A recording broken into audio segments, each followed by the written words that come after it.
castores constroem a maior barragem natural do mundo visível do espaço.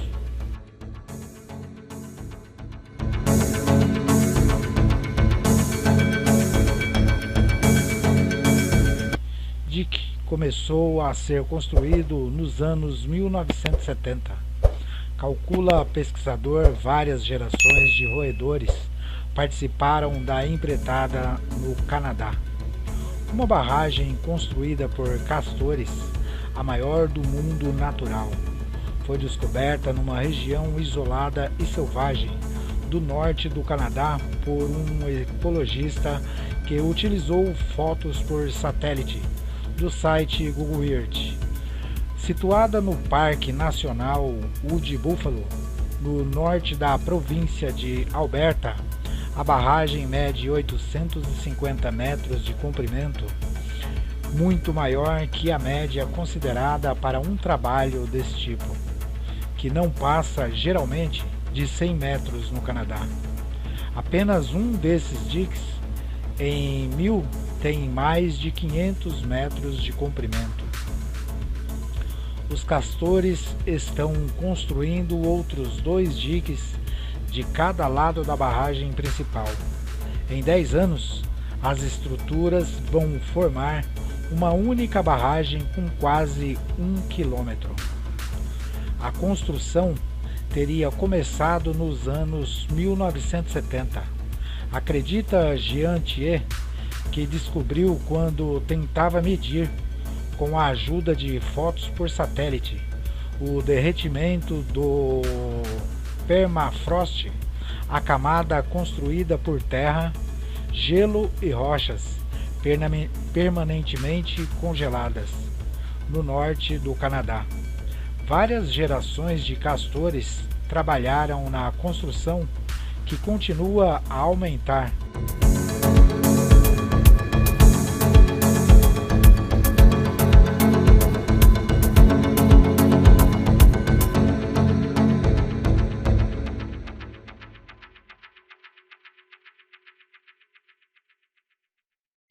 O dique já era visível em fotos da NASA no início dos anos 1990.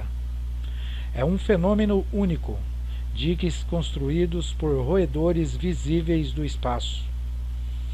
Funcionários da Reserva Natural sobrevoaram a barragem em baixa altitude no ano passado, mas não puderam observar detalhes, uma vez que a região é pantanosa. No entanto, é muito antiga.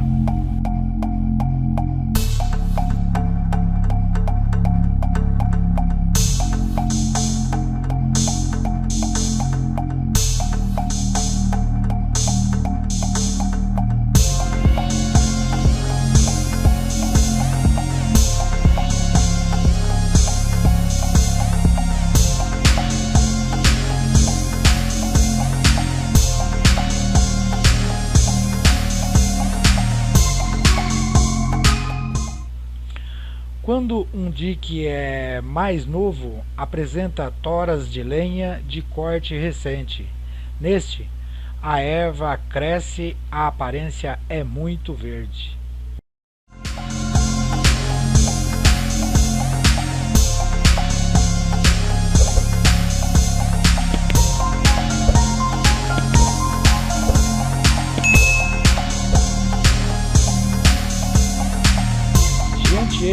Notou que os castores estão construindo outros 2 diques de cada lado da barragem principal e que em 10 anos as estruturas vão formar uma única barragem, medindo mais de 950 metros.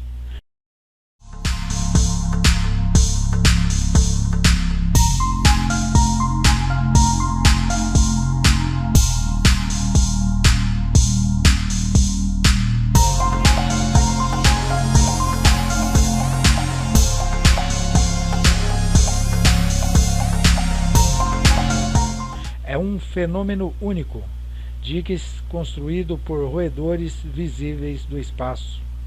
Os valentes castores constroem diques para criar reservatórios de água profundo onde podem se abrigar de predadores, fazendo fluir o próprio alimento e os materiais de construção que utilizam.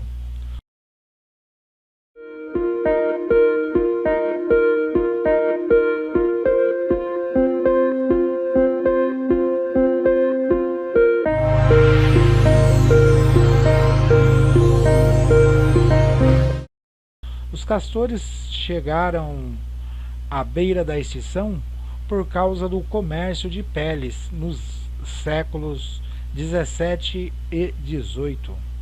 Até a descoberta da barragem, considerava-se que a mais longa conhecida do mundo animal era uma de 652 metros, situada no estado americano de Montana, na fronteira com Alberta.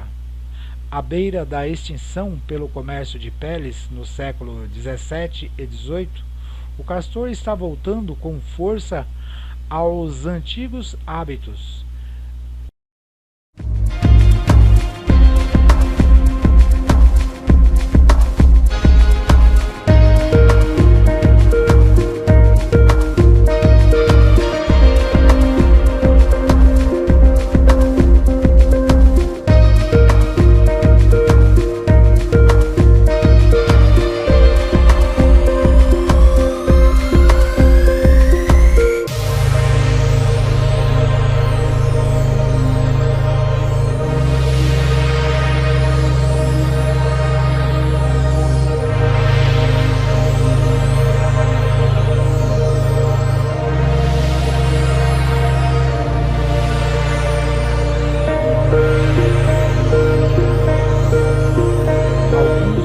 Mesmo às portas de grandes cidades como Montreal. Há diques por todo o Canadá e algumas colônias de castores contam com até 100 animais por quilômetro quadrado. Eles refazem a paisagem.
Os castores são essencialmente aquáticos em suas atividades e nunca viajam por terra a não ser que seja necessário.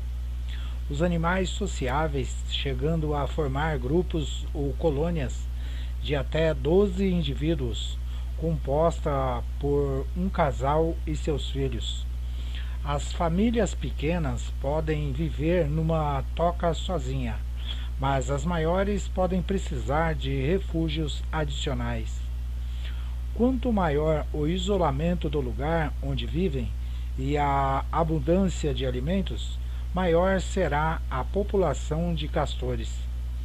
Vivem por correntes onde, a fim de conseguir água com suficiente profundidade, constrói diques com lodo, com os troncos e ramos das árvores que derrubam com seus poderosos incisivos.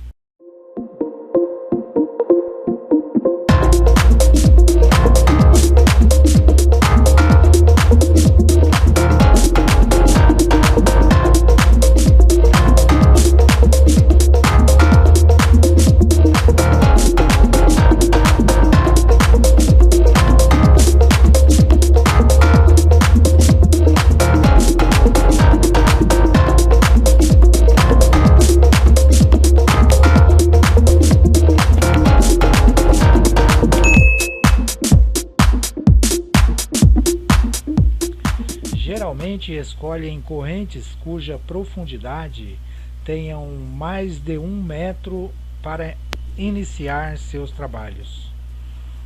No estanque criado, constrói suas tocas. Durante a construção, o lodo ou barro é colocado com as patas dianteiras, a não como se costuma crer, com a cauda, a qual é empregada unicamente com o timão quando nadam e para se manter em pé quando se apoiam em suas patas traseiras. Para a construção dos diques, que quase sempre os fazem pela noite, os castores transportam o lodo e as pedras com as extremidades dianteiras e a madeira entre seus dentes. Ao nadar, impulsionam-se com suas extremidades posteriores, que sempre permanecem submergidas, deixando fora da água unicamente sua cabeça, para poder respirar e ver o entorno. Apesar de serem bem mais hábeis nadando que se deslocando por terra, não costumam atingir grandes velocidades. Geralmente não superam os 10 km por hora. Durante a primavera e o verão, encarregam-se de reunir as reservas de madeira que lhes servirão para se alimentar durante seu repouso invernal. Continuam coletando alimentos até o final do outono. Durante este lapso, também se encarregam de consertar os danos que possam ter a toca ou os diques, ainda que, pelo geral, não começam a fazer isso até iniciar as geadas. E também durante esta época, quando se reproduzem, juntam-se nos meses da primavera ou um pouco antes, e os filhotes nascem durante o verão. Ademais, ao final de cada outono, cobrem suas cabanas com lodo fresco, o qual se congela quando diminui a temperatura do inverno e torna-se muito duro, de tal forma que os predadores não podem perturbar seu repouso. Com a chegada do inverno, refugiam-se em sua toca e sobrevivem da reserva que se encarregaram de reunir durante todo o ano. Quando o gelo se rompe na primavera, deixam suas tocas e começam o novo ciclo.